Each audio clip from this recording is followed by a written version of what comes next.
కడప రేణుగుంట జాతీయ రహదారి నెంబర్ 716 నిర్మాణ పనులకు సంబంధించి ఎదురవుతున్న ప్రధాన సమస్యలు అడ్డంకులపై జిల్లా కలెక్టర్ ఎస్ వెంకటేశ్వర్, జిల్లా SP L Subbarayudu, joint collector R గోవిందరావుతో కలిసి సంబంధిత అధికారులతో సమీక్ష నిర్వహించారు.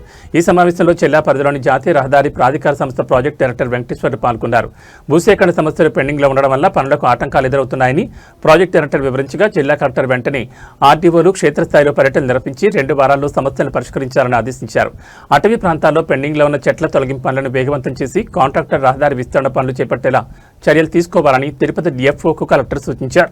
ఈ సమీక్ష సమావేశంలో joint collector, RDO, Tirupati RDO Srikalahasti, NHAI Tirupati project director తదితరులు పాల్గొన్నారు.